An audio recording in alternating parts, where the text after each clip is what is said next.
Hey, good morning, afternoon, or evening, good people, wherever you are, wherever you happen to be, and however we're together. Thanks for being here.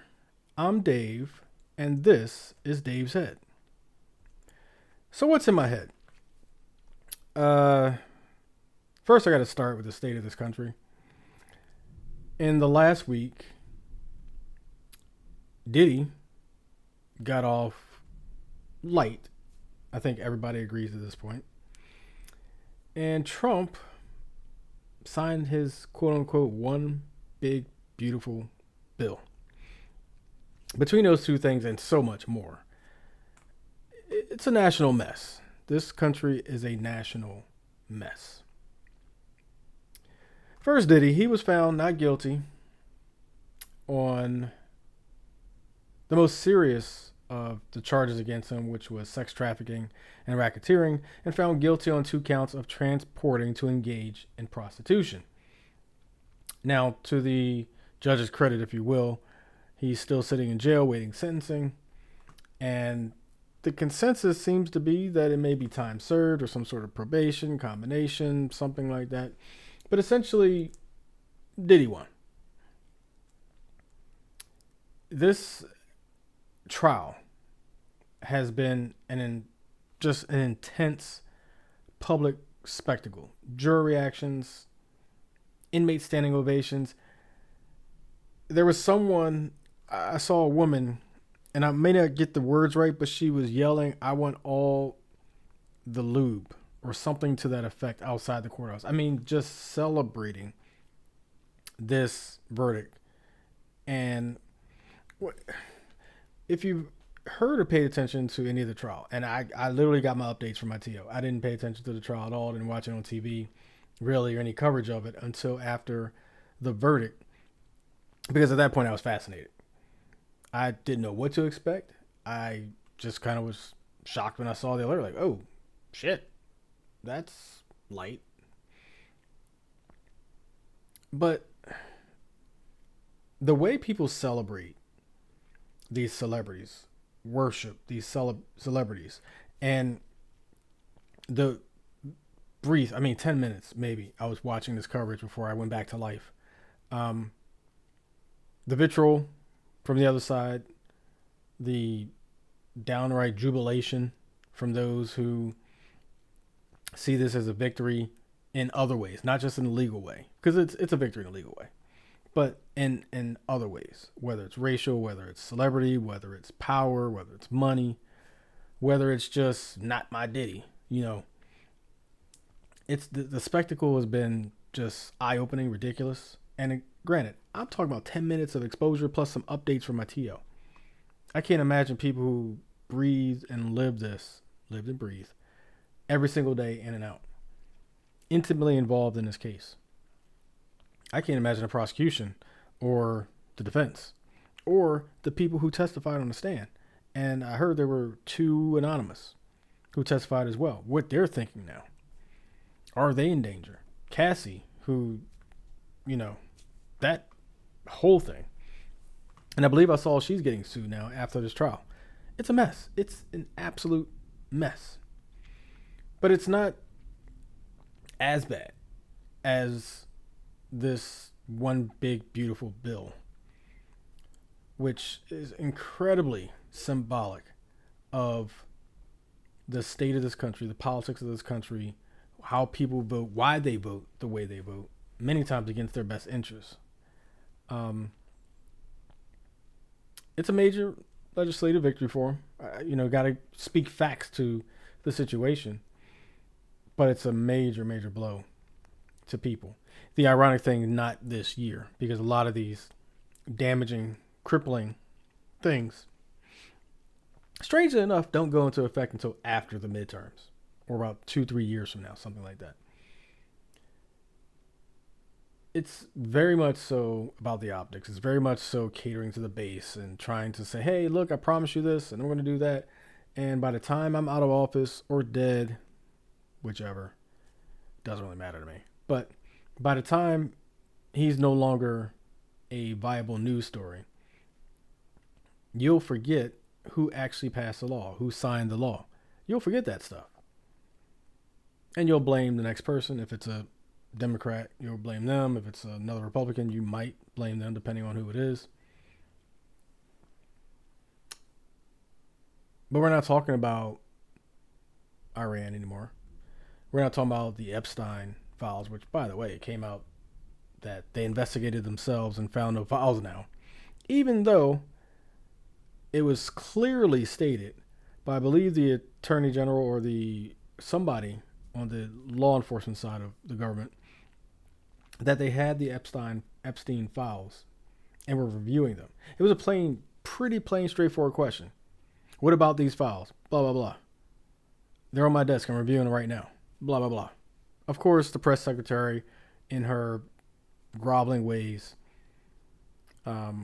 somehow made that answer about something completely else as the intent, instead of what we all know, we heard, and saw. Between this celebrity legal circus and the headline-grabbing policy moves, American attention has been split. And not just these two things, there's a lot of other stuff going on, but been split between spectacle after spectacle after spectacle and lack of serious problem solving. And I would say problem solving, but really lack of serious problem solving. Both of these events reflect this appetite for sensationalism and for idol worshiping, and to feel like what you want protects what you have, right? This legislation to some protects what they have. It cripples other people, but they don't care about those people. Don't matter. This Diddy thing protects the icon, protects the powerful, protects the rich. Now, civil litigation, I'm sure, is to follow. And Diddy may have to write a couple checks. Is it going to bankrupt him? Doubtful. Is he going to be sitting home doing whatever he wants to do? Possibly. But this further undermines trust. When courtrooms and Congress and the executive branch or the White House, judicial branch, SCOTUS, legislative branch, again, Congress, when they are turned into stages, performative stages, and that's all this is right now. The House is a stage, the Senate is a stage, the White House is the biggest stage of them all. It's not about getting progress done, not about doing things to the benefit of the masses in the whole, because they'll call that socialism, right? Even though it has nothing to do with it. It undermines and erodes confidence in not only institutional integrity, judicial integrity, that things for and by the people actually still exist. And justice and governance and legislative bodies and all those things under the umbrella just become entertainment. Cynicism deepens, grows. Belief that what I voted for, and not specifically those people who are wanting this type of stuff, the cages and Alcatraz or alligator Alcatraz, whatever it's called. Those people, they want that stuff. They're the lowest scum of the earth. But cynicism in that we can actually come together as a country to do positive things for the country. And when I say country, I mean everybody in it. Diminishes. Just keeps on diminishing until we literally have no trust and faith in our government. That's where we are right now. A lot of us. Well over 50% of us.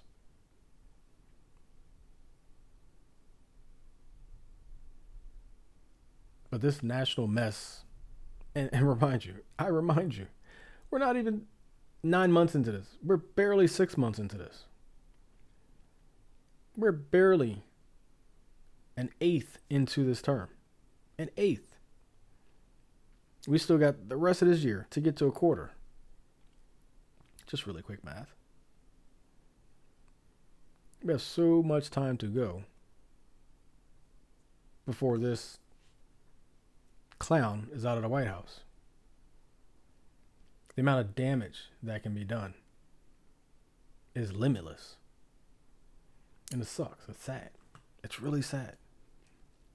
But that's the national mess that we're in.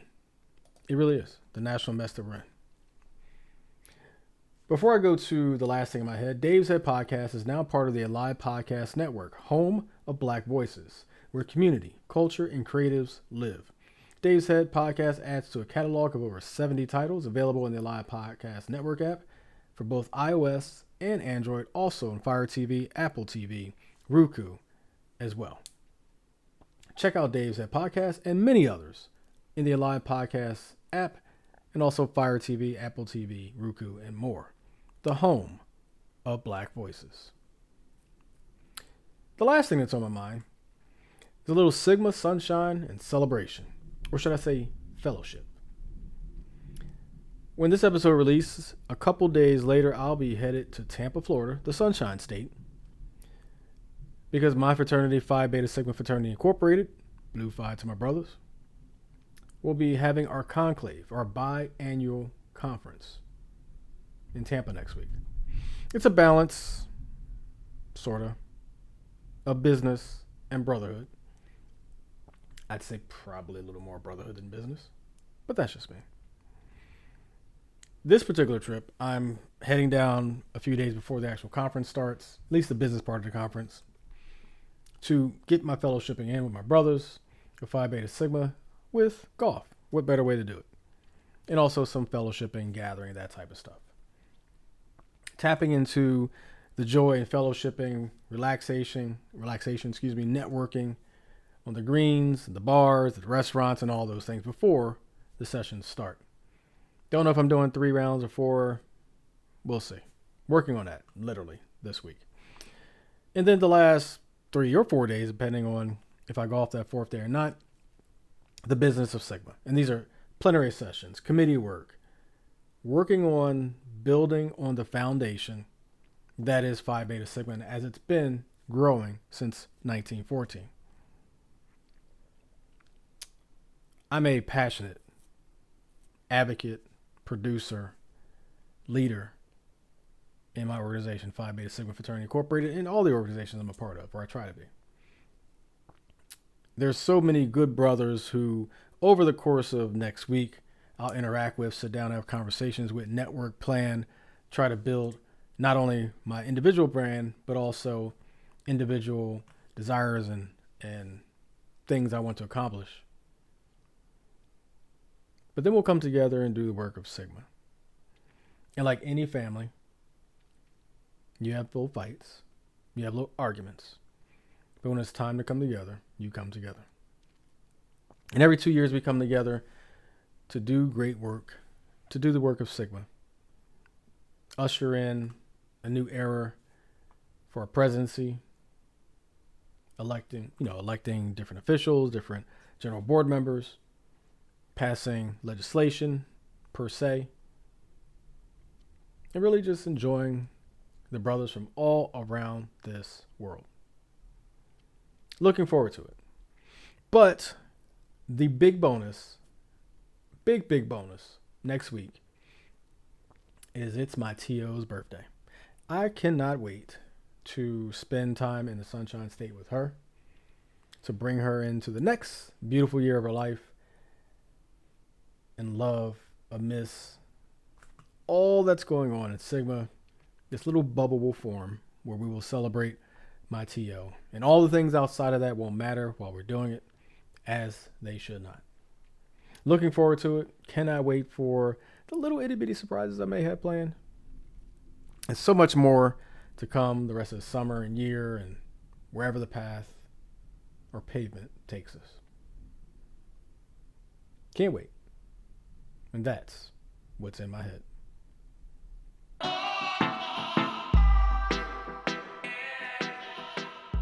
So in today's landscape, the mic isn't just for play by play. It's for protest, it's for power, it's for presence.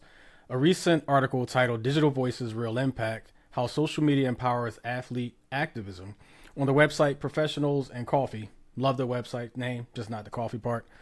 Whatever, I like tea. Lays out how athletes have taken control of their narratives. not just on the field, but across timelines and airwaves. Social media and podcasting have turned locker room talk into global discourse, giving players and sports figures unfiltered space to spark change. A couple ways they do that. Athletes no longer wait for the mic, they own it, right? Whether it's Instagram lives, YouTube shows, podcasts, control the message have shifted. Think about Shannon Sharp and what's it called? Whatever it's called. I can't think of the name of his podcast right now. Damn it. Think about what's the other one? The Pivot podcast, a huge one, right? Think about those podcasts. And my guest coming on today, another one. Issues like racial injustice, pay equity, and mental health are no longer off limits. They're part of the playbook now because silence is no longer an option. You got a mic, you're going to use it. The line between athlete and activist is blurred. Today's players are community leaders, movement builders, cultural barometers, their financial wealth, sacks of just money to do and say whatever they want. No repercussions or care in the world about what comes out of their mouth because guess what? What you going to do? Take away my contract? No. What you going to do? Take away my bank account? No. When you have money and power, you're more free to say and do what you want. Digital platforms remove gatekeepers, right? Athletes and creators can engage with audiences directly, with authenticity, and without corporate filters. Think about, good or bad, the Kevin Durant's of the world, using pseudonyms and doing all types of shady stuff, but he wants to engage and combat what he perceives as hate and shade. Think about the times LeBron has going on social media, voice his opinion, whether it's about social justice or just the game of basketball. Think about all the players who've gone on social media, football, basketball, hockey, baseball, all of them. Sports commentary has evolved. It's not just stats and scores, it's storytelling, critique, and cultural transition. Sports has crossed over. I mean, if you go back to the Muhammad Ali's in sports, right? That was, the big, granted, different cultural time, different racial time, but that was a time period where an athlete coming out and saying what he wanted to say, getting it off his chest, saying what's in his heart, was extremely frowned upon. You go to the Joe Lewis's, Joe Frazier's, you think about all those players, the Charles Barkley's before he came on TNT, right? Think about all these athletes who, over time, and rest in peace Muhammad Ali, obviously, and Joe Frazier, but think about these athletes over time and thinking about Charles Barkley. 20 years ago, 30 years ago, this version of Charles Barkley might not have flew on TNT. Think about Shaq, even on TNT. By the way, greatest show in sports on TV. Sad to see him leave TNT, but, we'll see what happens next year. But check out the article, Digital Voices, Real Impact, How Social Media Empowers Athlete Activism. Again, on the website, Professionals and Coffee. Not a big fan of coffee, but hey, works for them. With that, I'm going to bring in my guest for this episode, Barry Grant Jr. He is a graduate of the Connecticut School of Broadcasting, a sports podcaster, so-called and self-titled political junkie, owner and creator of the GRYD network. We're going to talk about that. He's the host of All Even podcast. You might remember I made an appearance on there a couple years ago. He started that in 2020 with hits on all things sports. He's not just breaking down games. He's breaking through noise through his All Even podcast and the GRYD network. Barry represents what it means to use the mic with purpose. He's fearless with his opinions, sharp with his humor, and always ready to connect the play on the field to the issues off of it. Welcome to Dave's Head again, Barry. How's it going? Thank you for having me, my man. Thank you for having me, man. It's a pleasure to be back here. It's always good to talk to another brown-skinned brother and Yes, talk sir. about some issues, some important issues in our society, not just about, people playing on fields, but also, what's going on in our economy right now, in our society, all these things. So, it's a pleasure to be here, man. No, I definitely appreciate you, number one, stepping in. I voiced and chronicled my difficulties with guests this season. And while Barry wasn't really originally scheduled for this episode, a guest dropped out at the last minute, and Barry was more than gracious to step in. So I definitely appreciate you. Also making, I believe, he's the second guest to come on for a third time. So illustrious company he sits in Dave's Head podcast. Again, thank you. It's been a while, and I know I introduced you, but as I always do with my guests, I like to introduce themselves. So if you could, take a moment, tell the people who you are, what you do, and what you're about. Yeah, man. My name is Barry Grant Jr., host of the All Even podcast. I've been hosting this podcast for 5 years now. It's been amazing. You can catch me on Instagram at All Even Podcast. X, I'm on there sometimes, but I'm about to get off just for personal purposes at All Even Podcast. I'm on TikTok at All Even Media. Facebook, Barry Grant Jr. If you're on Facebook, you can catch it there. But on all platforms, very, very opinionated, very vocal. And it's one of those things where whatever platform you have to use it the right way instead of kind of, I guess, muting yourself and trying to be politically correct and all this other stuff. Like, I tried that and it wasn't working for me. So I had to be me. And it's kind of been paying dividends ever since. So got to keep doing that same thing and being true to yourself. And I just tell everybody the same thing. So Got you. And so, I looked it up about an hour ago or so, and Barry has literally 100 times more subscribers on YouTube than I do.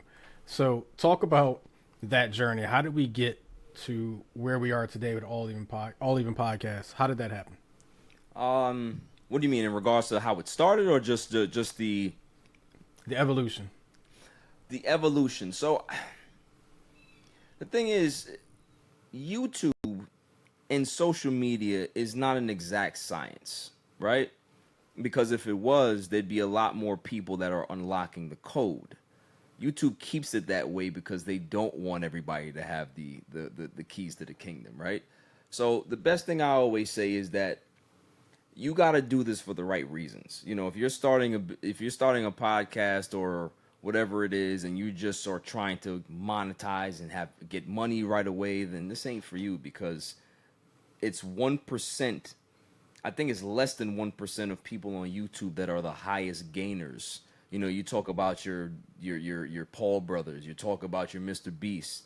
Yeah, but there's hundreds of thousands of other creators that are not making any money, right? So what is the difference, right?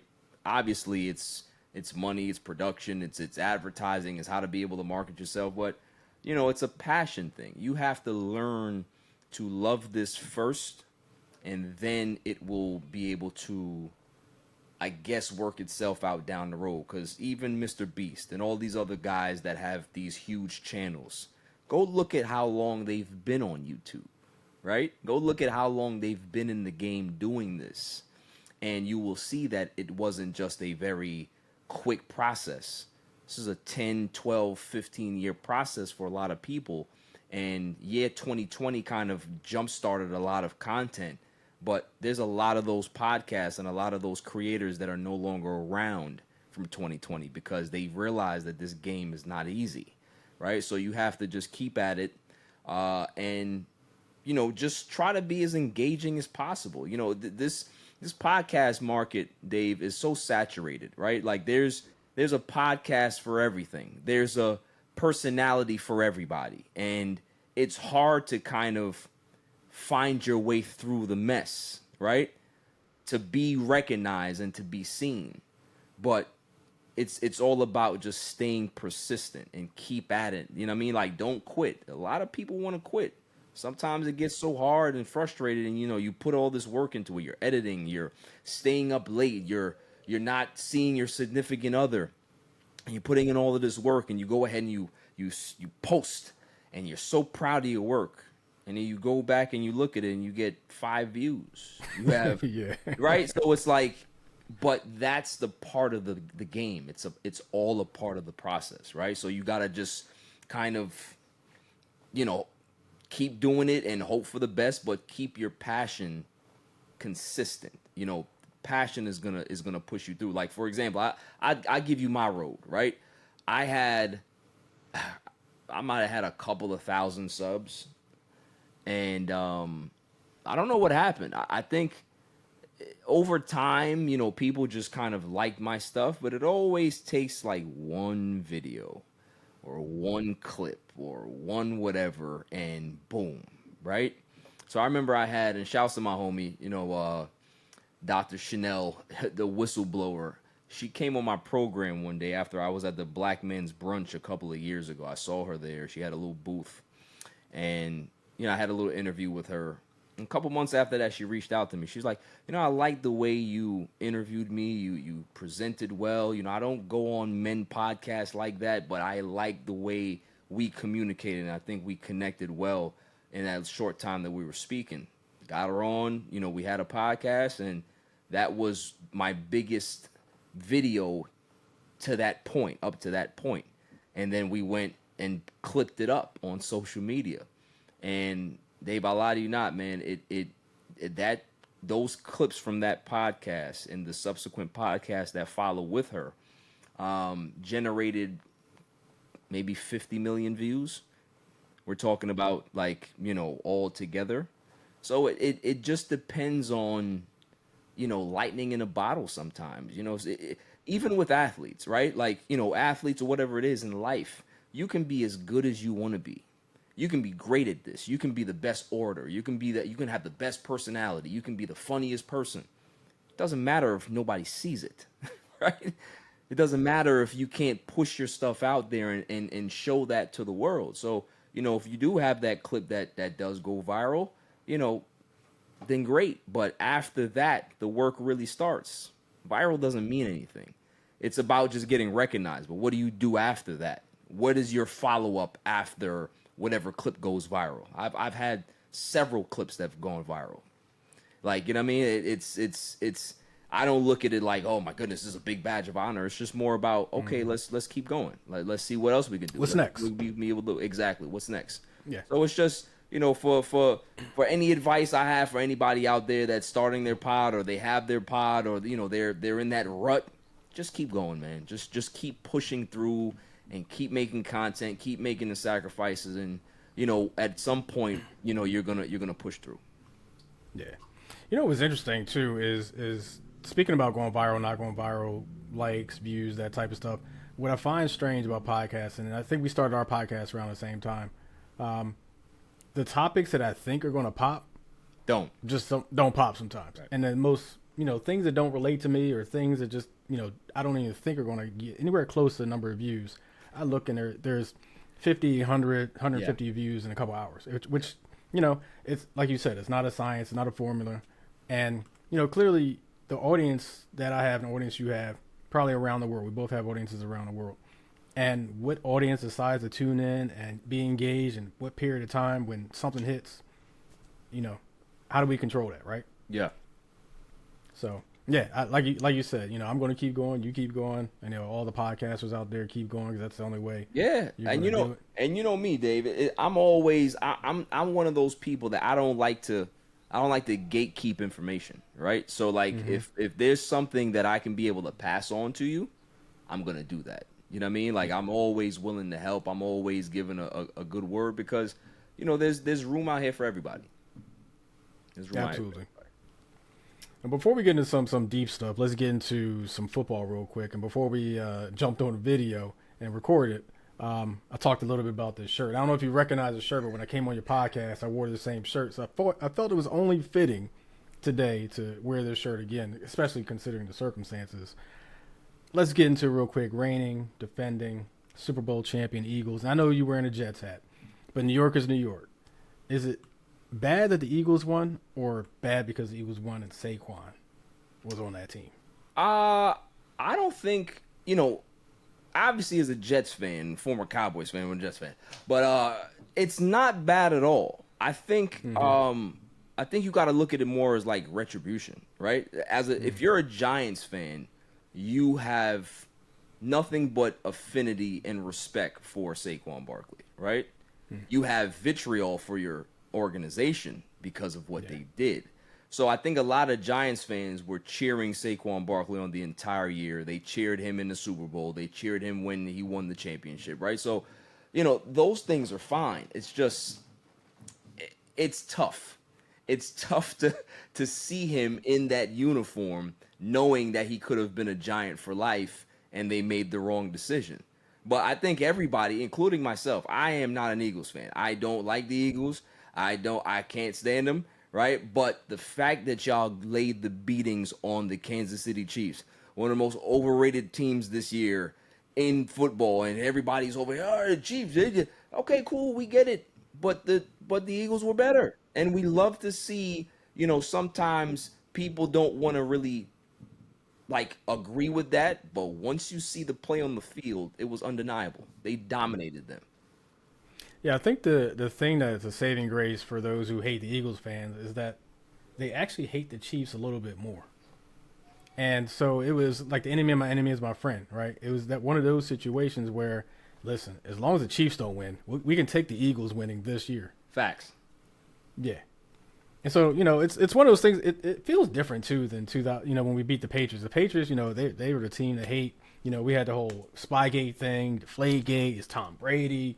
All these things. And plus we hadn't ever won one, so that was a whole different feel. Yeah, I think this one was kind of. I think you guys this time around, you weren't the underdogs in as a fan base, right? Like, and with the other Super Bowl, Tom Brady's Tom Brady, right? Like you're going against the juggernaut. We don't know your quarterback is a second rate guy, backup guy, right? So you have no idea what the game is like, but Eagles fans are appreciative to be in the game. This time around, I think you guys expected to win. Like, you know what I mean? Like, you expected to win. You probably didn't expect to dominate the game the way you did. But I know that every Eagles fan expected to win that game. Oh, yeah. The city would have burned down 6 ways of Sunday if we had somehow lost that game to the Chiefs. It was one of those things where, like you said, we expected to win. Now, I talked about this before on my podcast. I did not host a Super Bowl party this year because I'm 0 for 2. And so, want to know when I went somewhere else? Yeah, and so I went to a friend's house and watched it. So now I'm 2-0 watching somewhere else and 0-2 at home. And so I was talking to my girl, and she's like, well, if they go back this year, are you going to try it again or not? So I'm like, I don't know. I might just stick with the winning hand. You can't ruin it. I'd be 0-2 at home and 5-0 on the road. I'm good with that. But I can't let this go. We got to talk about this real quick. So former Cowboys Jets fan. What's that about?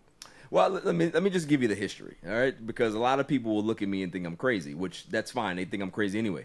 I grew up a Jets fan, but I grew up also watching the Cowboys. So you would watch the Jets on CBS, and then you watch the Cowboys, on Fox at 5 or whatever it was. So I always had an affinity for both teams. And, once I changed... I can't remember. I think it was like 10 years ago. I went from Jets to Cowboys, and then I just couldn't do it anymore. The whole Dak Prescott situation, I was just out.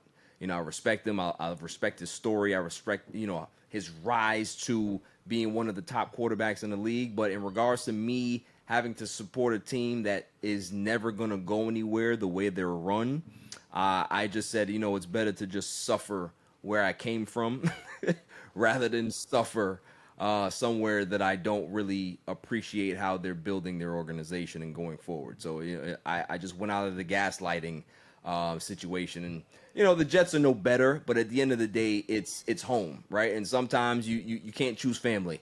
And it is what it is. Now, I do got to ask, because I don't, and you might be the first. I don't know a Jets fan that's not a Yankees fan, and I don't know a Giants fan that's not a Mets fan. Is that just the line? It's actually different. Like, most Giants fans are Yankee fans. Yeah, and most. Did I say that backwards? Maybe I said that backwards. Most Jet fans are Met fans.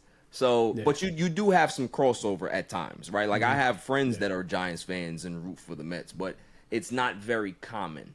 I am a Queens guy, and the thing is, the Jets-Queens connection is very, very deep because the Jets played 20 years in Shea Stadium in Queens until they moved to the Meadowlands in Jersey. So, there's that connection there for both franchises. And, I'm praying that the day that they come back to Queens or come back to Long Island, because that's where they belong. The Jets don't belong in Jersey. They belong in Queens or Long Island. So, I just need a New York football team to be called New Jersey. I mean, your home stadium's in New Jersey, but that's another topic for another day. It's silly, but it is what it is. Gotcha. Keeping it football, NFC East is my home, and so I want to get your thoughts on this. The final regular season standings for next season will be in the order of what teams? I would go Eagles. I would go Commanders, Cowboys, and then Giants. Gotcha. And I pretty much have the same order. The only hang up for me is really Cowboys and Giants, because I feel like the Giants are inching up, and I'm just not sure about the Cowboys. And I know they picked up the receiver from Pittsburgh, was Pinkett? No, George not Pinkett. Pickens. Yeah, Pickens. Yeah, I know they picked him up. I don't know. I got to see him on the field. Yeah, I got to see him in that system. the Cowboys still have holes, Dave. Like, like when you look at it, I think PFF just came out the other day and they ranked the Cowboys running group last in the NFL. You know what I mean? Because they have a lot of guys. They have your former guy over here, Miles Sanders. They have him there, but Miles Sanders is an I don't want to use the word also ran, but he's an often injured journeyman. Same thing with Devontae Williams. Like, they got guys that are just guys. They're not guys that can handle the load, so they have to do this by committee, which means that it's a prove it type of situation for that running back group. And I can't fault PFF for grading them last because they have to show that they can be able to be effective. And with an offensive line that's in transition, there's a lot to be desired on that side of the football. Yeah, I was one of those guys, by the way, who when Miles went to, I think he went to Carolina, I felt some type of way because I thought, we had some good. Miles a little shifty. Yeah. But I'm good now. We got some. You're perfectly fine. Perfectly fine. Yeah. And so let's flip to the AFC East. Do the same thing for the AFC East since that's your home team, home division. Tough. I mean, Bills. You definitely gonna have Bills finishing first. I have goodness.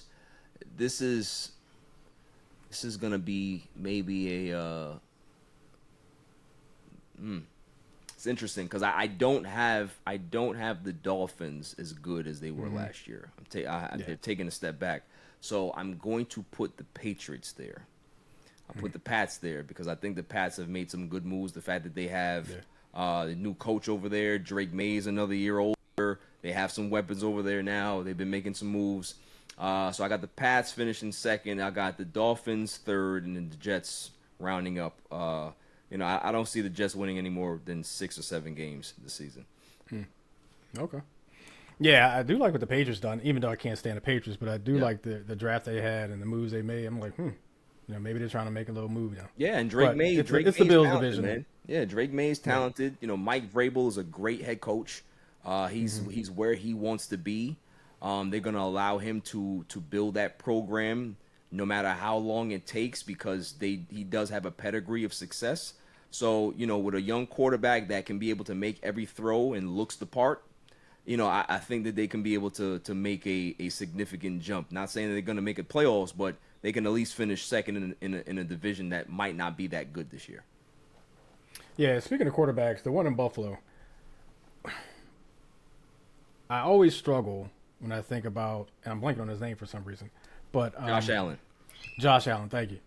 I struggle because of the playoffs, right? Because as talented as Buffalo, and they've been not the most talented, but they've been up there for the last number of years. And playoffs just, can't get a 1-yard quarterback sneak, right? Just things just keep happening to this team and this quarterback in particular going to the playoffs. Is this the year he gets over the hump? And if he doesn't, is it just one of those things where it's like he's just, a bust? That's a great question. I think when you, and I don't like to compare these two players because obviously they're not the same guy, right? Like clearly one is a all-time Hall of Fame quarterback and the other one is building his resume, right? But when you think about Peyton Manning and how how long he had to wait to crack through to finally beat the Pats and get to the Super Bowl and win one, it took a long time. It took a lot of playoff failures for him to, get to that point. So can I say that it's, he has to break through this year? Nah, I can't really say that because it's one of those things where you write them off or you write the team off and you say, well, they're going to have to break it up this year, and then they go ahead and break through, right? So the expectations sometimes are too high for guys, and but we'll see. I think they have a solid team. I think he's been very good. He won the MVP last year, right? So there's steps that he's taking, right? They kind of pulled the reins in a little bit from him where he's not throwing as much. They ran the ball a lot more effectively last year, right? His passing attempts were down. So they found the formula to make him a lot more efficient, right? So if they can be able to continue doing that, at one point, they might be able to break through, give or take whoever, whatever the matchup is, whatever the situation is. He's a talented guy, and it might happen sooner or later, but he might have to wait a while too because there's a lot of talent in the AFC. Yeah, And speaking of Peyton Manning, I wonder if he's still having nightmares about Ty Law. But, hey, you go through things in life, right? Yes. Keeping it football, last football question, and quarterback. So I was going to ask you what second-year player you think is going to have a breakout season next year. And I'll tell you my pick, and I'll tell you why I think who everybody thinks is going to be the pick is wrong. Okay. So the pick I think everybody is going to pick is Caleb Williams. Okay. I get it. Chicago's armed up. They, talent all around on paper, and he should take a step forward. My eye is on Michael Penix Jr. in Atlanta because I think with Drake London, second year, you got Kyle Pitts, if kind of felt a little stagnant last year, and I don't know if that's just rookie quarterback. You got the other quarterback he replaced. I can't remember his name right now. He played for Minnesota before. Kirk Cousins. But Kirk Cousins, yeah. You like that. But if I think he showed that he has the arm talent, he showed he has the athletic ability, shows he can manage the game, not turn the ball over. I think he had the lowest turnover worthy plays of any quarterback that played over, I think, 6 or 7 games, whatever it was, but the lowest. And so building on that, and I think Atlanta is a pretty decent to solid team. I think he's the one that's actually going to stand out more than Caleb Williams. What do you think? Yeah, I think it's a fair assessment. I mean, Atlanta's team, they have a lot of talent on that roster, right? So you can't say that the situation is not there for him to be able to be good and be effective because he has a lot of parts, right? So I'm not gonna. I think that's a great pick. Caleb Williams is also a great pick if everybody wants to go there. I'm not going either. I'm going with J.J. McCarthy. I think J.J. McCarthy in Minnesota, I think he has the opportunity to be good as well. Now, he sat out, obviously, not on his own and not the reason why they didn't want him to play. He was hurt. But sometimes it's always good to sit no matter how it happens, whether you do it, mandatorily or it's because of injury.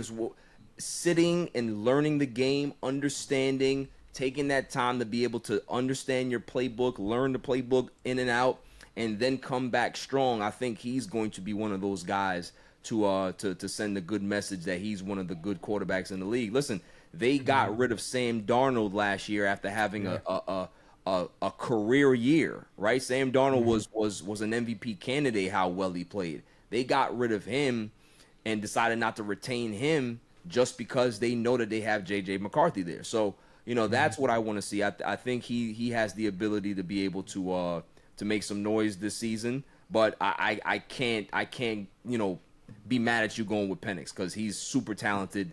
Atlanta has great pieces, and they're expected to do big things. So we'll see what happens with them. Plus, he's a lefty, and as a righty, I get jealous of the spiral that left quarterbacks throw. But it's not fair. It always looks pretty out of their hand. It's terrible. Yeah, it's crazy. Yeah. But speaking of Sam Darnold, real quick, and I was supposed to be my last football question, but I'm gonna ask this seriously, but not seriously. Did he freeze up in the playoffs? I wouldn't say freeze up, right? I think sometimes the moment is big for guys. Sometimes they're not ready for the moment. He hasn't had a lot of experience there, right?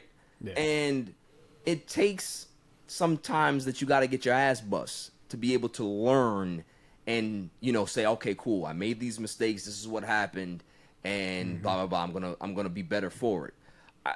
If you want to say that, yeah. I mean, he didn't look good, but at the same time, who else froze up in the playoffs as well? What's my man name in Detroit, right? You have Jared Goff, right? Oh, yeah, Jared Goff is one of those guys. Sometimes you have quarterbacks that are just good. They're regular season good, and they can be able to get you to the playoffs, but they're just not playoff performers. Guys like Kirk Cousins, guys like Jared Goff. There's certain guys they just can't rise to the occasion, and they need a lot of help to get there when they do get in those spots. So I want to see how he learns from that. He's in Seattle now with Pete Carroll. I think he's in a great spot. I think he's going to be able to succeed there. They have a great running game over there. Pete Carroll loves. I'm talking about. He's in Seattle, but Pete Carroll is in Vegas. He's in Seattle, but I think they're going to be very, very good in in Seattle with what they have going over there. So I think, you know, he took some time to be able to learn the game. Because remember, he went from the 49ers to the Vikings. He learned a lot sitting on that bench with the 49ers. Got to the Vikings, and he was a different quarterback from what we saw years prior, right? So he's taken the necessary progression steps to be a guy that can be a perennial, you know, a Pro Bowler, you know, all pro, a guy that can lead you to the playoffs. He's a good leader. I've heard good things about him in the locker room. So, you know, yeah, you can say he froze up, but I think he's going to be a lot better the next time he has a chance. Gotcha. No, I agree. And I would bet the lint that I have in my pocket right now that Jared Goff was concussed that playoff game. I mean, you know, it's a playoffs. We just watched Varsity Blues 2 nights ago. And so that popped in my head when we were talking about Jared Goff, because I remember watching the game. And I'm like, there's no way he's not concussed. Right. But, you know, it's the NFL. Shoot him up, shake his head up, whatever. They'll get through it. Yes. They tell you that you're good when you're not good, and it doesn't really matter. So yeah. So last one. I know I could keep saying that. 2026 Super Bowl winner will be.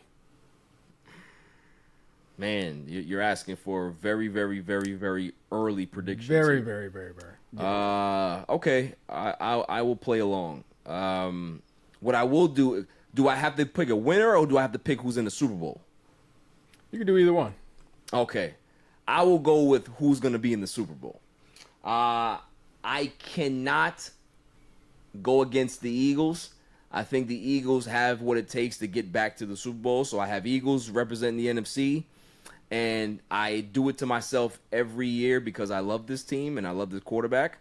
I think that, call me crazy, but the Bengals might have a chance to get to the Super Bowl. Call me crazy. Okay. I love Joe Burrow.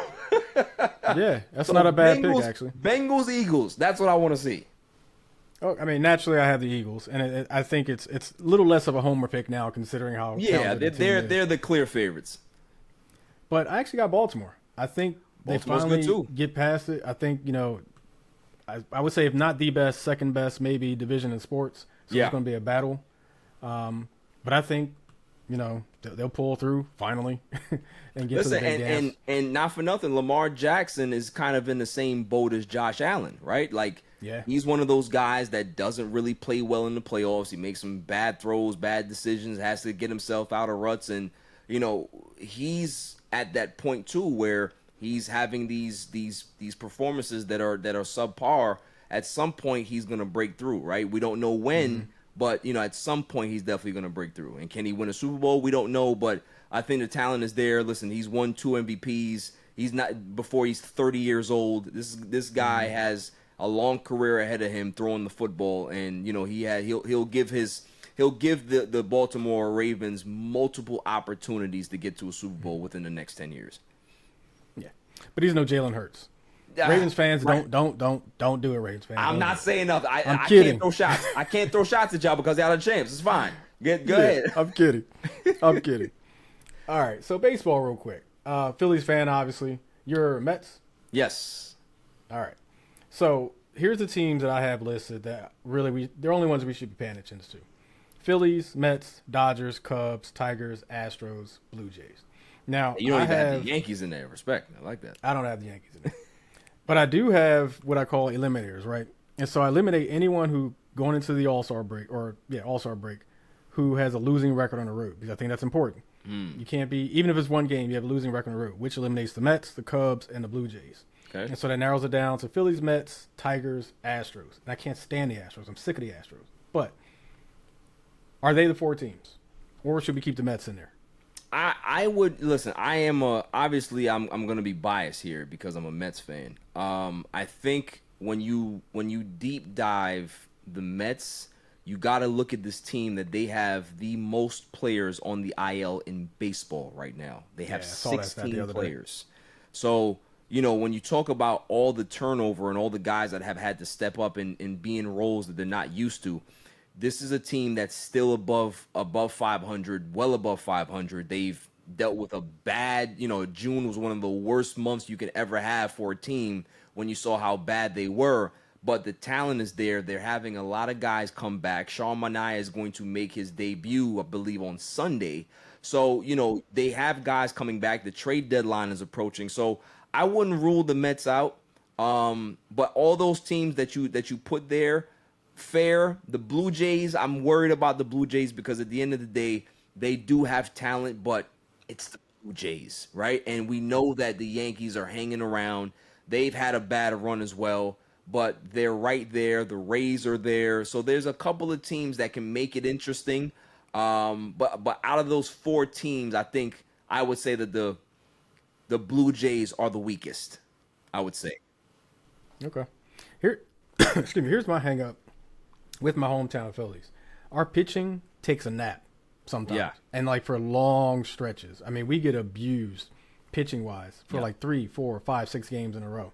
And we still, and I hope this doesn't translate to the playoffs, we're still home run or bust. Yeah. We've been doing this for years and years and years, and we're not hitting home runs. We're not scoring. I think we're top 3 or 4, something like that, runners left in scoring position for the entire season, the entire league, not just the NL, the entire league.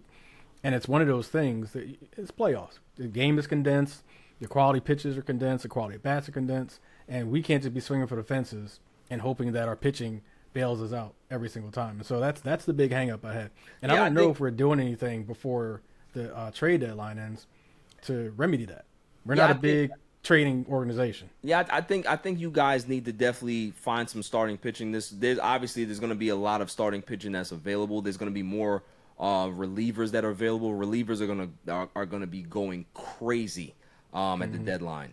I think you guys kind of have the same problem that we have in regards to runners in scoring position. We have been one of the worst teams with runners in scoring position, not only this year but last year as well, right? So it's one of those things where there has to be something that happens. I don't particularly like our pitching coaches. Excuse me, our pitching coaches, our hitting coaches with Jeremy Barnes and Eric Chavez. I think that they've done a disservice to this team. They've done a disservice to our catcher, Alvarez. He's in the minors right now, tearing it up because he went back to his old swing that they changed for whatever reason, and he had no power. Now he's back to having the power, and it's just like, okay, well, you take this guy out of these hitting coaches' hands, and he's back to what he looks like. So it's a concern having those guys here and having to trust them to be able to figure out the bottom half of our lineup, because the bottom half of the Mets lineup is god awful. Like, we just can't hit, we can't drive runs in. Guys like Soto and Lindor and Nimmo and Pete. Those are the guys that are driving us home right now. But you need help from the other bats. So if you guys can be able to get another bat, like, can be able to solidify that lineup, maybe be a table setter at the top of the lineup. You don't have a table setter right now, and that's very important because you have the power, but you need a table setter. You need a guy that can be able to just have situational hits. And it's the same thing with us, that we need guys at the bottom of the lineup to have situational hits. So we're kind of in the same boat. We need pitching as well as you do. We need relievers as well as you do. We need to get better in runners in scoring position. So, and we're only a couple of games separated from each other in the NL East anyway. So, they're very mirrored. You guys are a little bit more top heavy in regards to home runs than we are. But, the teams are very, very similar. They really are. Yeah, I'll tell you the one thing that you guys have over us right now is that you have something over us right now, because I haven't looked up the last 20 or I feels like it's 18-2 when we play you guys. And especially when it's in New York. I mean, we get our ass handed to us every time we come up there. Yeah, but and it's like, we'll lose 3-1, 2-1. We're losing series almost every time. The problem is we definitely do own you guys, right? But we own you, and then we'll go ahead and play the Braves, and then they'll whip our ass, right? So that's the problem, is that we can deal with y'all, but we can't deal with those bum ass Braves that's at the bottom. And I don't like that. Yeah. So, we got to figure that out. I'm almost 100% sure the last time we played you guys in New York, you played the Braves, and I think you either took the lead or we were tied when we finished with you guys, and then you went to New York and I think lost 3 straight. Yeah. So we took the division right back. Yeah. It's crazy. It's been a topsy-turvy year. I mean, you guys are up a game right now. In the last 10, you guys are 6-4. We're 5-5, right? So you're 53 and 38. We're 52 and 39. We're right there with each other, man. So it's gonna be a dogfight, I think, for the rest of the year. It's gonna be an arms race in regards to who the Phillies get at the deadline, who the Mets get, who's willing to give up more prospects, see what's going to go ahead, and who comes back injury wise and helps the team. So it's gonna be a fun race going down the stretch. I think both teams are primed for the playoffs. Whether they win the division or get to the wild card. So we'll see. Yeah, we'll say we don't want to see y'all in the playoffs. No. We want to figure out a way to avoid y'all in the playoffs. But, So I looked up real quick the last 20 games. We have a record of 7-13 against you guys. Last 20. Wow. Doesn't make any sense. I don't even want to go. I don't want to go past that. Like 20 is enough. Right, because you think about the playoffs last year. We beat y'all silly, man. It was fun to watch. It was embarrassing. I bet it was. It was embarrassing. It was fun to watch. All right, so let's shift a little bit. Let's talk about what we got going on in this country. I might ask it plainly: how the hell did we get here, where this guy in the White House, regardless of what he says or does, has people worship the air he breathes and go along with all the stuff that's happening right now? We know the answer to this day, but I'll go ahead and just put it out there. It's white fear. White fear is what put Donald Trump back in the White House. The thing is that when you think about how this country is structured, right? Immigrants come here, migrants come here, and they help us build our society. They've been doing this for how many years, right? They put into our system. They work hard. They do what they have to do. They take the odd jobs that Americans don't want to have, right? It's been a very, very fruitful partnership for how many years, right? So when you go ahead and you tell your people and you tell low education voters that those people are taking your jobs, those people are ransacking your country, those people are taking over, and you're not gonna have a pure race anymore, that you guys are gonna be less than, you're gonna be the minority soon. It's white fear, right? We saw more white men vote in this past election than the last 5 elections. Why is that? Right? You had a black woman on the ballot, but you also had fear of not having any money. They put that out there, right? Your eggs are too high, this and that. But every time that something gets put out there that's debunked, they go right back to the migrants are taking over your town. The migrants are taking your country. We have to get our country back. That's all it is. It's the fact that people, no matter how bad things get for them personally, they will always use the migrant problem, because there is no migrant problem, but they will always use that as a crutch to be able to pull them back into that white fear, right? When there's nothing to worry about. When we talk about the middle of this country, Dave, the middle of this country has been voting red for the last 60 years. If you look at the map, if you look at the electoral map, it hasn't changed much. They vote against their best interest every cycle. Every time. Every cycle, because you have those bureaucrats that are there that continue to spark that hatred and that fear in them, right? Oh, listen, you don't want the blacks to come into your neighborhood. You got to make sure. Because if you act, and I say this all the time, you go into one of the most rural places in Middle America. Middle America, they're more on Medicaid and Social Security more than any other place in the union, right? But if you go there and you say, would you trade places with me, who I have a home, I'm successful, I have 7 figures in the bank, and I'm a black man, would you trade places with me? They would tell you no, because they have been programmed and designed to think that they are better than you. No matter what it is, they are better than you, and them being on government assistance is their American God-given right to be, and nobody else can be able to take it. That's the problem. That's why we're here. If you look at Project 2025, they said that he's 55% into Project 2025. We're not even a year in. Why? Because you allowed that to happen because of white fear. You know, every time things get pushed out in the media, it goes right back to the migrant thing. Oh, look at these camps that we put there. Look, it's the same thing. So that's pretty much the answer. It's long-winded, but it's white fear. But no, I mean, I don't disagree at all. One of the problems that I have, and you talked about low information or low education voters, I call them low information voters, is I have a big problem with laziness and being easily influenced. And so that's just, Capricorn in me is the way I was raised. It just conflicts with all that stuff. And so to me, allowing yourself to be manipulated happily is something I can't wrap my head around. Right. Because a lot of these things take 5 seconds of research. Yeah. 5 minutes of research, 5 days of research, whatever.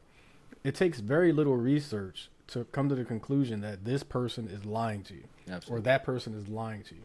And the number of people, the sheer number of people in this country who do not do that simple research, vote with their heart, which, is not always good. And what's in their heart is not always good, but who vote based on those feelings and not facts. I have a big problem with people who don't believe in facts or subscribe to facts. Right. It's troubling for me. And so that's where I get stuck with this whole situation, because this guy can literally boldface lie to you. Everybody in your circle can tell you he's boldface lying to you. Provide evidence to support that statement. You will still support this guy because it's about that guy and about what he represents for you. That's what I can't get wrapped around, because the individualistic white fear just drives so many people in the wrong direction and ultimately drives this country in the wrong direction, which impacts me, impacts you, impacts everybody who doesn't subscribe to that crap. Yeah, absolutely. I mean, you're 100% right. I mean, when you think about, the big ugly bill is what I call it. This is going to set everybody back. And the thing is, what they don't realize is that he got your vote, and now he's going to turn his back on you, because those tax cuts for the billionaires, the 1% of this country, is permanent, right? Yeah.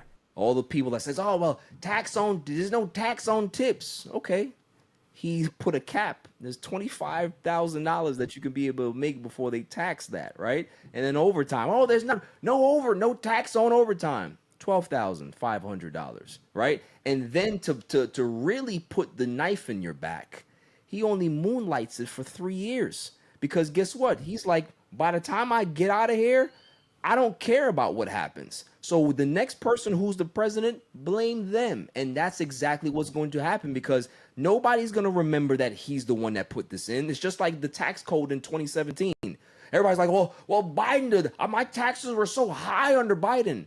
That's Trump's tax code that expired in 2025 that he now put back in, right? So it's all of those things. People, like you said, low information. I don't want to say low education. Low information voters that they just don't do the research, and they just listen to what he says, listen to what he tweets, and that's it. Like, you got to understand that you need to understand what's happening in your community, in your country, and make differences, make changes. But these people decide not to do that, because why?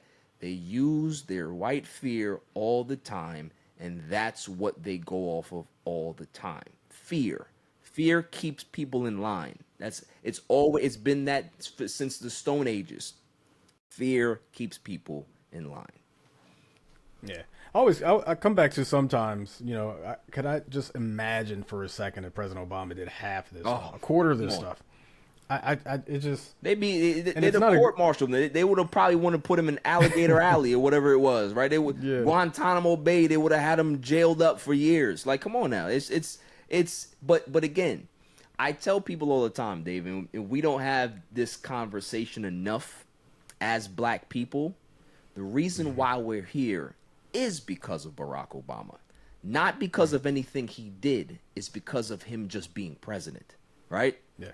White America could not stand the fact that this man was a president for 8 years in this country. The fact that he got a Nobel Peace Prize killed them. We got to understand that the whole white nationalistic movement started in like 2010 with the Tea Party. Remember that?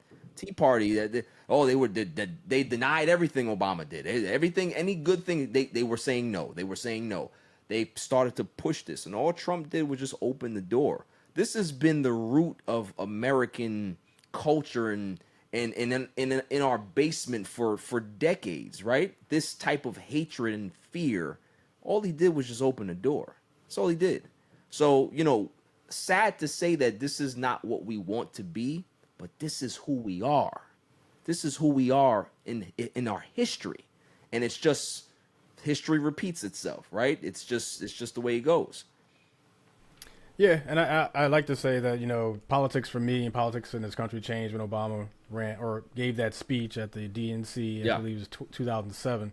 And people forget, rescued this country from just an entire shit show from the prior administration under Bush. Yes. I do find it ironic, though, that Bush and the Obamas are friends. like just friends, like best friends now. It's almost, it's not hilarious, not comical. It's kind of like warming. Yeah. To see how playful as adults, especially him, and he love him some Michelle, boy. I swear. Yeah. Listen, I ain't gonna go there, but sometimes I wonder if Bush would say, "Laura, I'll be right back," if Barack wasn't there. But although I do blame Bush for John Roberts, but that's neither here nor there. Yeah. And speaking of Supreme Court, we don't talk about either that Obama was robbed of basically 2 picks for SCOTUS, which led us to the situation we're in now with the Supreme Court.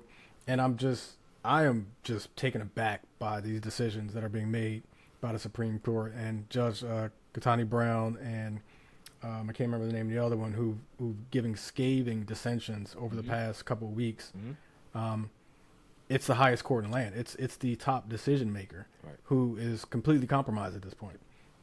And so, we as black people have had a sort of distrust in law enforcement, equal under protections for a long time, rightfully so. This does not give us confidence that something can be taken to that level and we'll get the proper decision to protect or satisfy our grievance. And it sucks because it's a lifetime sentence in the Supreme Court, right?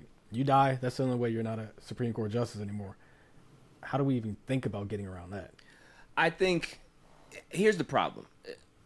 And the one thing that I will give Republicans credit for is that they know how to message to their base. They know how to execute whatever they want to execute and do it aggressively.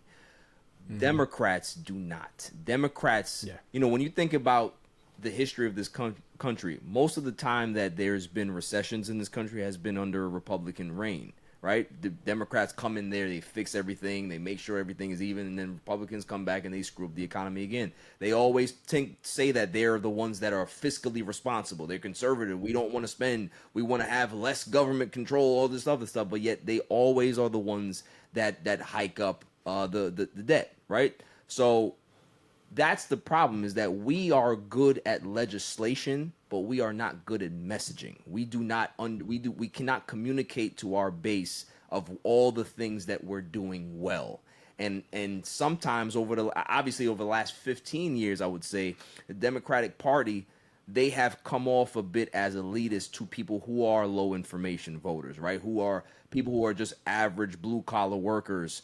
They can't relate to a Democrat that's up there because they don't speak regular language. Like I had a conversation with Jamal Bowman, former congressman, and he's up there in the Bronx, and the way he speaks, the way he messages is great, right? Because he's just a regular guy. He was a teacher, educator, but he's somebody who can speak your language. He can be able to. You can understand what he's saying and not get lost in the weeds, right? You need more people like that. Cori Bushes, AOCs, you have Zoran Mamdani. All of these people that can be able to message, those are the ones that need to be pushing the party forward. No disrespect to Hakeem Jeffries, no disrespect to Cory Booker and those people, but you need more people like progressives, like those progressives, to be able to message and put the party together instead of having this civil infighting that we're having, right? So it's messaging. Republicans can do it well, they do it aggressively, and they know how to legislate once they're in control. We don't do that. So when the Democrats do get control, and I do believe that they're going to do a big damage to the Republicans in the midterm elections. I think that once they get the House back, the Senate is still a toss up, but I would really think about expanding the Supreme Court, expand it to 13. Yeah. Like, you know what I mean? Like, obviously it opens up Pandora's box where if the Republicans come in, then they can, but you cannot keep it the way it is, because if you're talking about the highest court in the land, well, it's compromised. It's compromised as a conservative bodyguard for Donald Trump. You cannot have that. So you need to even the playing field. That's just what it is. You know what I mean? It sounds, because that's the problem with Democrats too, is that when you do something or they want to do something, there's pushback. Then they're like, oh, well, maybe we shouldn't do this. No. Push through. Because there's not everybody's going to. Republicans don't care. Right. Not everybody's going to like what you do, but it's the right thing to do, to be able to be aggressive and do what you have to do to make sure that you're balanced in the playing field. That's all. Yeah.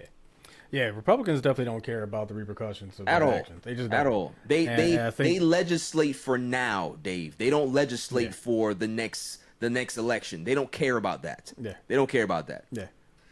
And not to mention, too, they know, like you say, with their messaging, even if they lose a couple seats, flip the House, even flip the Senate, it's basically a government stalemate, because you're not going to have filibuster-proof majorities in the Senate to override and all that stuff. Correct. But looking at Democrats and their next steps, their pathway, is Wes Moore their next presidential candidate, do you think? I personally think Wes Moore is building the resume, especially some of the good stuff he's doing in Maryland. Yeah. He's going to resonate with people. He tells it like it is. I don't live in Maryland, obviously, so I'm not that intimate with him, but I see his press conferences. I see his interviews. He tells it like it is, and he resonates with the people in Maryland pretty well. Yeah, I think Wes Moore's great. I think it's all about messaging. You need somebody that can be able to get everybody, right? That's the one thing about what Obama did, is that this is a man that spoke well. He was going to get the black vote because we were just going to support him. But not only did we support him because of that, but we were supporting him because he was an educated, well-spoken black man that had good policies that he wanted to push forward. And then the white people believed the same thing as well. So you need to have those low information voters be able to buy into these people, right? Like, you don't necessarily need to cape to them like how Kamala Harris caped to, the moderate people in the country, but you also need to find out how to be able to message the right way. You know what I mean? Yeah. No, absolutely.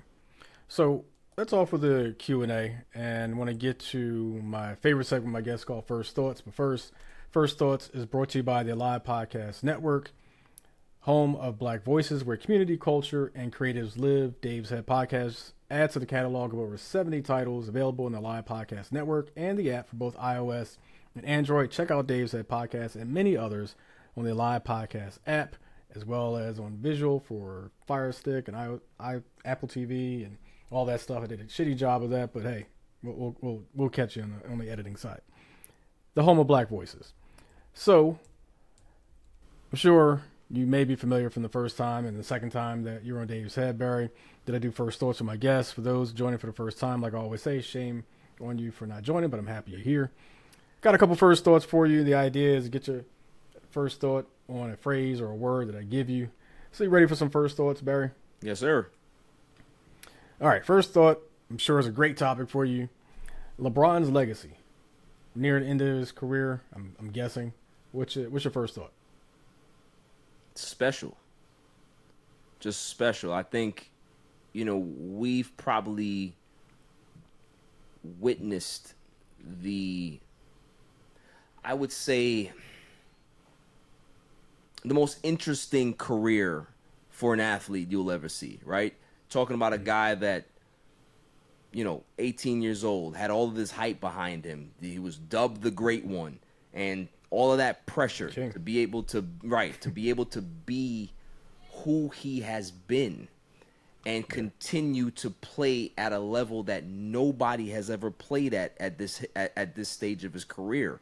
Just special, man. I think his career, now granted, you have your LeBron haters out there, but I think his career is going to age so well after he's done, when people really kind of like peel the curtain back and dissect it and realize how special and how dominant this guy was. Yeah, okay, he wasn't the smoothest guy on the court, but what he did to be able to get to 10 straight finals and dominate an era, it's you'll probably never see that again, right? It's going to take a long time. I don't see anybody in the league right now that has that capability. So it's just special, man. Just special to see what he was able to achieve and to accomplish, and also too, even not to even talk about the career achievements, just to be able to keep your nose clean for 20 plus years in the media, right? Like that's something as a black man that is very rare in this day and age, especially as an athlete. Like, guys have their mistakes and hiccups and stuff, and you can be able to learn from that, right? But this is a guy that has always been very, very forward-thinking, very aware of his responsibility to be that beacon for a lot of people, that hope, that inspiration. And for him to continue to rise to the occasion as a father, as a philanthropist, or whatever it is, shouts to LeBron James, man, just special. Yeah, we were actually talking about this the other day too, about the fact that drama-free, scandal-free, but also some people laughed or gawked or criticized the fact that he spends over $1 million on his body every year. Not to contrast that in a negative way with Halliburton just popped his Achilles. I forget a couple of players did that this year in the playoffs. Yeah, Halliburton, Dame, Tatum. Yeah, and not to say that's lack of training, lack of fitness or anything like that, but LeBron keeps his body together. He spends money on it. He stays in shape. Yeah, he's had his little nicks, here and there, but you don't see these type of things, knock on wood, happening to LeBron. Right. And I think that's a credit to the work he puts in and the money he spends to make sure his body stays tip-top. I mean, look at his longevity. It speaks for itself. Absolutely. So next first thought, and as a tech guy, I'm kind of intrigued by this. The automated ball strike system, or the ABS in baseball. What's your first thought? I don't like it. Right. I think when you take the human error out of the game, it just makes the game feel a lot less pure, and it feels soulless, right? Like, yes, we know what a strike is, but the variable between umps, some umps have a higher strike zone, some umps have a lower strike zone. All we want from our umps is just consistency, right? Like, we don't necessarily need the strikes to be the same strikes every time. It's just more about, just be consistent whatever your zone is. And with the ABS system, it's just going to automate the game for me. And I just think that that's just a wrong way to go. I get it. You're trying to find different ways to be a lot more effective to the game, but it just feels like you're taking a big part of the game out of it just to be able to try to correct something. You can overcorrect and ruin the game, and I just don't want that. Yeah, it reminds me of the juice ball era, or when the NFL makes all these changes to promote offense. Like, I think you make it automated, and again, I'm a tech guy, so I'm fascinated by it. Don't necessarily have to be a part of the game. But when you do that, you're inviting more strikes over the plate. Yeah. These hitters can hit. And so you're going to see runs, home runs, doubles, triples, all these numbers just launch way up, even batting average. And so you might see certain records that, not to say they shouldn't be broken, but not broken that way, right? And so I'm intrigued to see, because I know they've been trying it in minors, and I think they did it in spring training too. But I know they've been experimenting with it. I have to see the data. I need to see. Yeah, I got to see the data as well. The one thing that I like that they're trying to implement, they have it in the minors right now, is the the challenging, right? Like, you can be able to challenge certain things. I like that, because I think you can be able to use that at the next level. Give coaches couple of challenges a game. Maybe 7th inning on, you can be able to go to the replay or whatever it is, see something I think that's something that can help the game more than hurt it. So, I'm interested to see what they do with that. Yeah, I will say one rule that I actually want them to get away with is fan interference. If a ball's heading towards a home run and a fan reaches over you, hey, you got to get that one, man. Yeah. Yeah, I mean, if he reaches over, he reaches over. You get up there and get it. He's a part of the game. He's a fan. That's what they do. You know what I mean? I'm with you there. I'm with you there. I'm tired of outfielders going, pointing him. Like I'm we all crying. saw it. You didn't get it. You mistimed it. Try to Yeah. do so. I always remember what's the kid name, Bartman, or what with Moises Was that Alou? Cleveland, right? Yeah, with the Cubs.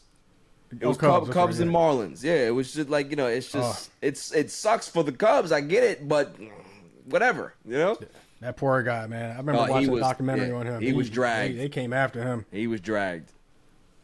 but hey, he had a nice ticket, a nice seat. Shit. All right, so last first thought, and this is gonna be a long one. So you got the 4 major sports, right? You can have one team championship in one of those sports next year, but the other 3 major sports that you're a fan of, those teams can't win for another 25 years. What team are you picking? So okay, major sports: football, baseball, basketball, Hockey. and hockey. Oh my goodness. So one team can win next year, but the other can't win for the next 25 years? 25. Yep. Wow. You're killing me here. All right. Wow. I am a diehard Mets fan. Like, when the Mets play bad, everybody knows in my house that Daddy's not happy. Just don't talk to him, right? I also am very passionate about my Jets and my Lakers. Now, I can deal with the Lakers not winning for 25 years. I've seen a lot of championships, right? But now we're talking about the other 3 teams that I love. The Islanders. They haven't won a Stanley Cup in a very long time. Now, all 3 of these teams haven't won championships in a very long time. So if I'm going to have to choose one, next year, it would have to be the Jets. It would have to be the Jets just because they haven't won a championship since 1969. They haven't been to a Super Bowl since 1969. I've seen the Mets in the World Series. I've seen the Mets in 2000, against the Yankees in the World Series. I've seen them in 2015 against the Royals in the World Series, and they lost. But, it is what it is. I've seen them, have these pockets of greatness, right? I've seen the Islanders even have a resurrection and be good and be very close to try to get there, right? But the Jets, I think that if the Jets were to win a Super Bowl, New York would be on fire. Like, people would willingly go to bookings because they're like, the reason why I'm here, I turn cop cars over. I don't give a shit. Yeah. My Jets won a Super Bowl. You can't tell me nothing. So if there's a team that I would love to sacrifice the other teams for, it would be for the Jets. Okay. I figured that was the answer, but I just had to check. Yeah. I mean, mine is obvious, right? I mean, I get it. Eagles just won this year, but I would take winning next year. I'm a Miami Heat fan, although I cheer for the Philly I'm a Phillies fan, I'm a Flyers fan, I'm a Sixers fan. They're secondary. I'm a Phillies fan, obviously, number 1. But I'm a Miami Heat fan for basketball, number 1. And I'm actually a Pittsburgh Penguins fan, number 1. And that goes – my stories about my teams is weird. So the Pittsburgh Penguins goes back to hockey and Super Nintendo. Everybody took the Red Wings. Everybody took Edmonton. Right. Everybody took the Flyers. Everybody took the Rangers. Right. I took Pittsburgh. Jaromir Jagr, Mario Lemieux. That's right. Boom. The Heat, my mentor, way back when I was a kid, big Heat fan, got me a Ronnie Cycli jersey. Boom. That's how it was. Phillies, always been a Phillies fan, always been an Eagles fan. They both played at Vet Stadium, so it was easy. But yeah, it's easy for me. Eagles. I'll take the Eagles. I saw the Phillies win in 2008. I was literally there. Right. You see Miami win a couple of championships, right? Yeah. Yeah. Pittsburgh were good a couple, probably more than a decade ago and stuff like that. So, yeah, I get that. I get because with the Eagles, they got catching up to do with all the other teams, right? They got some catching up to do. Absolutely. So before I let you go, I started last year with my guests. I know I do first thoughts with you, but I offer the opportunity for my guests to throw a first thought back at me. Whatever topic, anything you want, what would your first thought to me be? About anything? About anything. I would say, it's basically what's going on in this country. I think we have to make sure that we are very vigilant and we understand that the time is now to be able to be proactive instead of reactive. You need to make sure that you know who your local councilmen are. You need to make phone calls. If you have the canvas for people. Like, Zoran Mamdani in New York right now is You know, he's the beacon of change, and we want to see that happen, because if that happens in New York, that can be able to happen anywhere else, right? And if you want change like that, you have to go out there and you have to make change. You know, we've seen from the civil rights movement, right? Like, you know, you had guys out there, you had women out there, you had white people join the fight. You had everybody join the coalition to be able to make sure that we got rights in this country that we deserved. So this is the same thing, is that you're literally fighting for your rights. You're fighting for people who have been legal citizens in this country that are being deported, all because of the way they look, the fact that they're brown skinned people. Like, families are being ripped apart. We need to make sure that we're fighting for them, because when we have a society that everybody is pulling for each other and everybody's helping each other, it's a better place to live in. You know, what we've seen over the last 4 years, maybe close to 10 years, is that people are thinking about themselves. You never go into the ballot box and think about yourself. You should never think about yourself. You should always think about other people that are around you that need the help more than you do, to be able to make this country better. So that's what I want to say. I want to say that we need to make sure that we're taking care of each other and doing it the right way, and making sure that we're creating change and doing it the right way, and making sure that we get to the ballot box and create change. Gotcha. Yeah, my first thoughts on that would be, I've considered for a while now running for office, and my encouragement to other people would be the same that's been encouraged towards me, is really seriously consider. Look at the pros and cons, roadmap it, what your actual talking point is going to be, what your plan going to be, Yeah. what is your platform, Right. and how are you going, and again, to the point of not doing something for yourself, get into it for a reason where you're benefiting other people. Yes. It's for people around you, it's for people in this country, it's for people in your state or your legislative area, whatever it is. But get in it to make a positive change on other people's lives. And so I thought about it. I've considered it. I had a conversation with a girl, and we've talked about it. She's for it, depending on things that happen in our pathway. Yeah. But that's where I would say we can't do anything sitting behind a TV yelling. We can't do anything rage typing on social media. Absolutely. We can't do anything. Even as podcasters, we can do so much. We can have an influence, but we can only do so much. And so being in there, helping to shape the pathway of this country through laws and debates and policy and all that stuff, that's to me the best way to kind of combat a lot of this stuff. I agree, man. I agree. And listen, you got my vote. I appreciate it. All right, Barry, I do appreciate you stepping in Dave's head for the third time now. I definitely appreciate you stepping in. Before I let you go, as I always do with my guests, give you an opportunity. Is there anything you want to talk about or promote? Feel free to do so now. I think we covered everything, but I appreciate you giving me the platform again. You're a great host, well educated on a lot of things, well versed. More people need to be able to listen to Dave's Head. Watch this show on YouTube. We want to make sure we get this platform bigger than what it is right now. Whatever I can be able to do to help you, I'm always here. So it's all about helping other creators, other black brothers, to be able to get to where they need to be and be the influence and be the positive beacons that we need to be for our communities, man. And what you do with this show is that you educate the masses. You have so many different types of people on, and it's an educational show. You learn a lot, and we need more programs like this. So salute to you, man. It's not about me. It's definitely salute to you. Absolutely appreciate it, and same to you. Like I said, you got 100 more subscribers than I do, 100 times more, not 100 more, 100 times more. So definitely salute to you and the stuff that you're doing, and maybe when I get back up there, I'll get another opportunity to sit in on the All Even podcast, and we can chop it up again. Anytime, my brother. Anytime, man. Just give me a call. Absolutely. Before I let you go, what I've been doing this season with all my guests, leaving the last word, just a quote that I like to say: "May every today be the best day of your life," and I welcome that and wish that for you. Appreciate you, man. Thank you so much.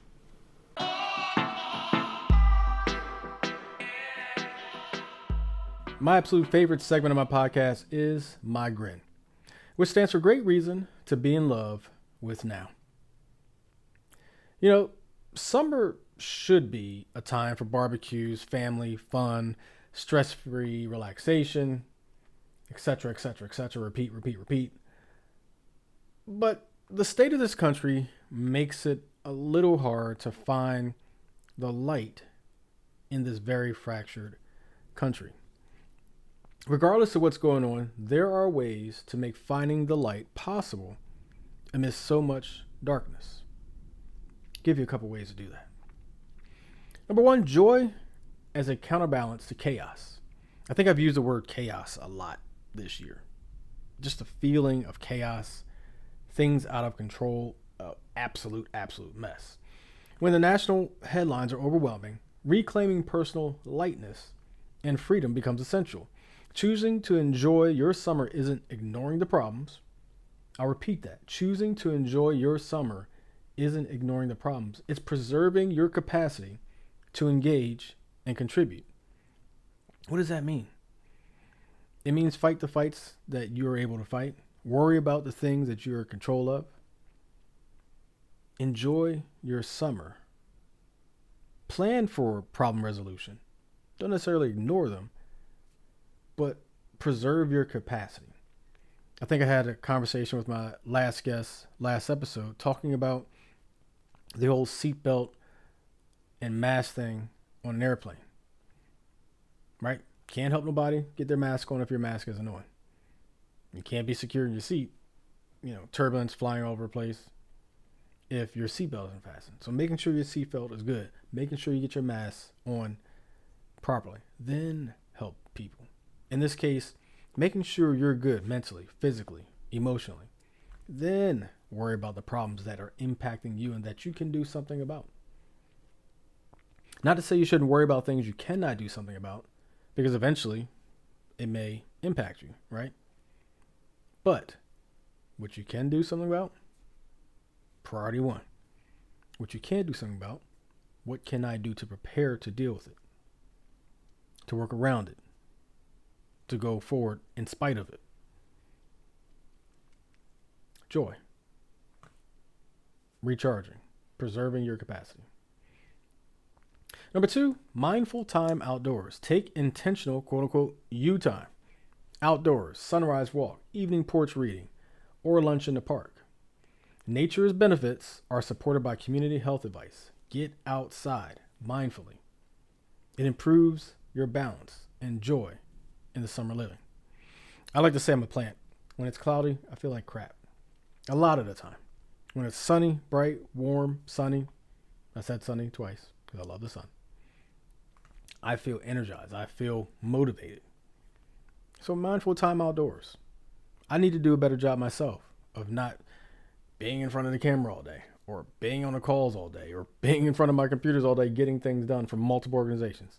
Getting up, taking that walk, getting up, and just going outside and breathing the ragweed and pollen and all the stuff that messes with me in the air. But fresh air, it helps. Number three, build micro escapes. I like that term. Create pocket adventures. Picnic in the park. Try a new neighborhood. Poetry in the park. Something I've never thought of.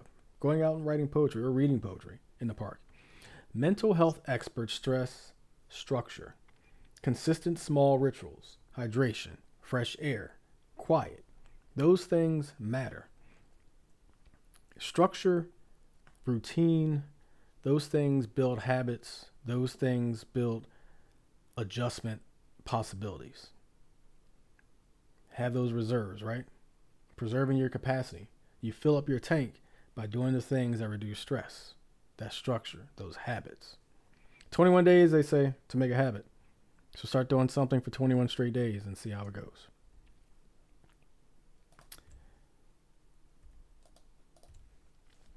Connect beyond screens. This one, I feel attacked. But host relaxed gatherings. I love a good cookout. Outdoor game night. A bike ride with friends. I'll even say outdoor movie night. I first came to know about, watch, and really love Hamilton from an outdoor movie night. Shout out to my ADP and rest peacefully Chaka Williams, who in the middle of my storm said, hey, come down to my house, watch Hamilton. Outside, hang with us. Always appreciate that. Real connection renews community spirit and counters the solitude that politics and stress often amplifies. real connection. Get out, say what's up to your people. Catch up with old friends. Go people watch. I love to do that. Go people watch. You will find yourself less stressed by going out to somewhere in public, even by yourself, sitting there, having a meal, drink, no drink, whatever, float your boat, but people watching. Creating your own narratives for people's story. Laughing at jokes that weren't intended for you. Connect beyond the screens. In other words, put the phone down, get off the computer, go live a little bit. Number 5, balance awareness with breathing room. Stay informed, but set quote-unquote news-free hours. Now, I'm not as big a news addict as I was probably 10 years ago, just because I can't stand the news anymore. I don't really watch the news. I do it in spurts, or I read articles when I'm in the mood for it, first thing in the morning, sometime in the afternoon, in the bathroom. Hey, we got to do something while we're in there. Dedicate time outdoors provides relief for stress, mental health, with routines shown to help. In other words, have your news-free hour. Go for your walk. Call up a friend or family member. Set a routine to relieve yourself from a stress mental moment, stress mental day, stress mental existence. Number 6, celebrate ordinary magic. Revel in simple delights. Fresh fruit, concerts in the park, talking with a neighbor, eating tacos, or ice cream, or both. These moments will not and cannot, caveat, won't fix the world, but they will rebuild your inner world. That matters for your reservoir, your reserves. The thing we talked about, what? Your capacity. So take those 6 things into consideration. Joy is a counterbalance to chaos. Mindful time outdoors. Build micro escapes. Connect beyond the screens. Balance awareness with breathing room. Celebrate ordinary magic. I've said this before too about number 6. You may find yourself, and I'm pretty sure I said this at the beginning of my interview last episode, you'll find at times that you're the only one celebrating you. It's important to do that regardless of what's going on in this world, who has your back and who doesn't. Lift yourself up no matter what. Celebrate ordinary things that you do. I worked out today. I didn't smoke a cigarette if you're a habit smoker. I didn't drink today. I drank a lot of water today. I didn't get mad about anything today. Celebrate ordinary magic. I want to thank Barry Grant Jr., All Even podcast host, political junkie, owner and creator of the GRYD network, for stepping into Dave's head for the 3rd time, tying a record for guests, number of times appearing on Dave's Head podcast. We'll take him back anytime we can. Looking forward to hopefully connecting with him in a couple weeks, catching up, having a bite to eat, chatting it up, and maybe even appearing on this episode of All Even Podcast again. You can find him on Instagram, All Even Podcast, all one word, or X, All Even Podcast, again, all one word. On YouTube, All Even Podcast with Barry Grant Jr. You can also find him on Apple and Spotify. Lastly, before I let you go, as I've been doing all season, I'm going to end this episode with a quote. The quote today is from Victor Hugo, who's a French poet, novelist, and the dramatist, best known for the Les Miserables. I won't do that again, I promise. Les Miserables and the Hunchback of Notre Dame. Here's the quote. Even the darkest night will end and the sun will rise. I don't know a better way to put it as it relates to the state of this country, and for many, also the state of this world. The tunnel has a light at the end of it. The storm has sunshine at the end of it. Your bad mood will end. Your headache will go away. All these things. The darkest night, the sun returns. Patience is not something we all possess, and I can't promise that I have a lot of it. But we have to endure. We have to prepare. We have to grow. We have to fill up our reservoir as much as possible to handle the stresses that will be the next few years, the next few months, the next few days. because that darkest night that we're currently in will soon end, and the sun will rise again. So sunshine, all even, and finding the light. All great reasons to be in love with now. That's all for this episode of Dave's Head. If you enjoyed this episode, I'm sure you'll love similar content in the Alive Podcast Network app. Plus, you can support this podcast and enjoy ad-free listening to nearly 100 other Black-hosted podcasts. Download the iOS or Android app, become a member, and experience unlimited access to Black-hosted content week after week. Follow, like, and or subscribe to this podcast on Facebook, Instagram, and or X at Dave's Head Pod, and on YouTube at Dave's Head Podcast. For more information and links to all things Dave's Head, check out our website at daveshead.card.co. Episode premiere on the second and fourth Fridays of the month. Thanks for tuning in, and remember, enjoy life because life should be fun. Take care.